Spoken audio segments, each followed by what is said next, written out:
یہ توقع کی جا رہی ہے کہ ان سے انہیں پوری زندگی بھر عوامی امور میں نمایاں کردار حاصل ہوگا. تو یہ صورتحال امریکی تھنک ٹینک بنا رہے ہیں. یہاں سے آپ اندازہ لگا سکتے ہیں کہ پاکستان میں حالات کتنے زیادہ خرابی اور بگاڑ کی طرف جا رہے ہیں.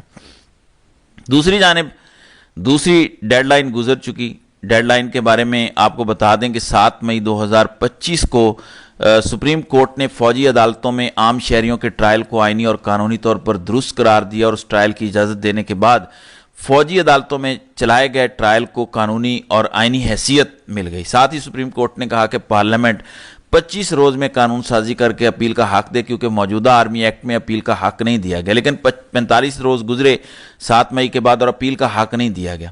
پھر 22 ستمبر 2025 کو سپریم کورٹ نے اسی کیس کا تفصیلی فیصلہ جاری کیا گیا اور پیراگراف نمبر 68 میں کہا گیا کہ پارلیمنٹ ادارہ جاتی التجا, یعنی سپریم کورٹ حکم نہیں دے رہی, پارلیمنٹ سے ریکویسٹ کر رہی ہے, ارتجا کر رہی ہے کہ خدا کا واسطہ ہے, ہم نے آپ کے حق میں فیصلہ دیا فوجی عدالتوں والا, تو ہماری اتنی عزت رکھ لیں کہ آپ ان لوگوں کو اپیل کا حق دے دیں. لیکن 22 ستمبر کے بعد 45 کے 55 روز گزر چکے, ابھی تک پی ٹی آئی کے ان لوگوں کو جو فوجی عدالتوں سے سزا یافتہ ہیں اپیل کا حق نہیں دیا گیا.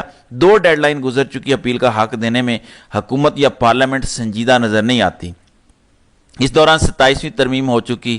گزشتہ دنوں آرمی ایکٹ, نیوی ایکٹ, فضائیہ کے ایکٹ میں ترامیم ہو چکی, لیکن فوجی عدالتوں سے سزا یافتہ لوگوں کو اپیل کا حق نہیں دیا گیا. اور اس کی وجہ بڑی موٹی سی ہے. میں اس سے پہلے آپ کو مسلسل بتا چکا ہوں کہ فیض حمید والے معاملے کو خان کے ساتھ جوڑا جائے گا, لیکن اس میں خان کو خدشہ یہ ہے کہ شاید سزائے موت سنائی جائے. لیکن اچھی چیز اس میں یہ ہے کہ جو سزائیں سنائی جائیں گی اس کے بعد خان کی رہائی کی سنجیدہ کوششیں شروع ہوں گی, کیونکہ اس سے خرابی اور بگاڑ اتنا بڑھ جائے گا کہ شاید سسٹم کے لیے سسٹین کرنا مشکل ہو جائے. تو خان کو جو فیض حمید کے ساتھ جوڑا جائے گا اس میں اگر ہماری اسٹیبلشمنٹ ابھی اپیل کا حق دے دیتی ہے تو کیا ہوگا؟ اپیل کا حق دینے سے خان کو اگر فوجی عدالتوں سے سزا سنائی بھی گئی تو وہ فوری طور پر متعلقہ ہائی کورٹ میں چیلنج کریں گے اور 100% امکان ہے کہ خان کے خلاف فوجی عدالتوں کا یہ فیصلہ اڑ جائے. اب اس کو روکا کیسا جائے؟ روکنے کا طریقہ یہ ہے کہ آپ اپیل کا حق ہی نہ دیں. یعنی 7 مئی کو فیصلہ آیا, آج 17 نومبر ہے, اپیل کا حق نہیں دیا جا رہا, کیونکہ خان بھی اس کے بینیفیشری بنیں گے, دیگر لوگ بھی بینیفیشری بنیں گے جن کے خلاف ابھی ہماری اسٹیبلشمنٹ مقدمہ چلانے کا سوچ رہی ہے.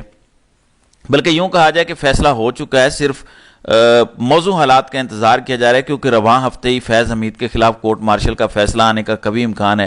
کوشش ہے کہ خان کو اپیل کا حق نہ ملے, کیونکہ اگر خان کو اپیل کا حق نہیں ملے گا تو ان کے پاس صرف ایک فورم ہوگا, اور وہ یہ کہ وہ فیلڈ مارشل کے سامنے درخواست کرنے پر مجبور ہوں. تو سوال یہ ہے کہ کیا خان فیلڈ مارشل سے معافی کی درخواست کرے گا؟ اور یہ جھکانے کی کوشش ہو رہی ہے, کیونکہ اگر خان کو فوجی عدالتوں سے سزا ہوتی ہے تو اس بات کا زیرو امکان ہے کہ خان عاصم منیر سے کوئی رحم کی اپیل کریں گے کہ میری سزاؤں پر نظر ثانی کی جائے. تو خان اپیل نہیں کریں گے آرمی چیف کو. دوسری جانب پارلیمنٹ کے ذریعے قانون سازی کر کے آپ خان کو یا پی ٹی آئی کے لوگوں کو جو فوجی عدالتوں سے سزا یافتہ ہیں اپیل کا حق نہیں دے رہے, تو یوں خان کو ایک لاک ڈاؤن کی کیفیت میں رکھنے کی کوشش ہو رہی ہے کہ نہ خان فیلڈ مارشل کو درخواست دے گا نہ اس کی رہائی کا رستہ کھلے گا, اور یوں خان فوجی عدالت سے سزا یافتہ ہونے کے بعد اسی سزا کو پورا کریں گے, بھگتیں گے. اب اس میں ان کو کتنی سزا ہوتی ہے, کیونکہ 13 مئی 2025 کے روز خان کے دونوں بیٹے انٹرویو میں اس خدشے کا اظہار کر چکے ہیں کہ انہیں دھمکی دی گئی ہے کہ ان کے والد کو ایک ایسے مقدمے میں پھنسایا جا سکتا ہے جس میں ان کو سزائے موت بھی ہو سکتی ہے. دوسری جانب حنیف عباسی, ان کی جانب سے کہا گیا کہ 28ویں ترمیم اس سال کے آخر میں نہ آئی تو اگلے سال مارچ سے پہلے آئے گی. کوئی مہینہ پہلے میں نے بھی آپ کو بتایا تھا کہ اسٹیبلشمنٹ کا ٹارگٹ زیادہ سے زیادہ جنوری 2026 تک کا ہے, تو مجھے لگتا ہے کہ شاید جنوری 2026 میں ہی 28ویں ترمیم والا جو کٹی کٹا ہے وہ بھی کھول دیا جائے گا. اس کی وجہ یہ ہے کہ 27ویں ترمیم کے ذریعے جو کوئی کمی پیشی یا کوتاہی رہ گئی تھی اس پورے سسٹم کو ٹیک اوور کرنے میں, شاید وہ بھی مکمل ہو جائے گی. تو یہ اس وقت صورتحال بن رہی ہے. حنیف عباسی نے کیا کہا ہے یہ ذرا ان کا کلپ ملاحظہ کریں. 28ویں ترمیم کب تک آ رہی ہے؟ دیکھیں جب یہ آئین بنا تھا نا 7 سال تو اس وقت قدغن نہیں لگی تھی کہ اس میں امینڈمنٹ نہیں آ سکتی. اس وقت سے لے کر اب تک 27ویں آ گئی ہے. تو میں نے تو 10 دن پہلے بھی کہا تھا, 15 دن پہلے بھی کہا تھا, 27ویں آئی ہے. 26ویں کے بعد آپ کو یاد ہے کہ ہم کہتے تھے 27ویں نہیں آئے گی, تو 27ویں کے بعد 28ویں بھی آ جائے گی. اس سال کے اینڈ میں نہ آئی تو اگلے سال کے مارچ سے پہلے آ جائے گی. یہ صورتحال ہے اس طرح سے سسٹم کو مکمل طور پر ایک شخص نے کنٹرول کر لیا ہے.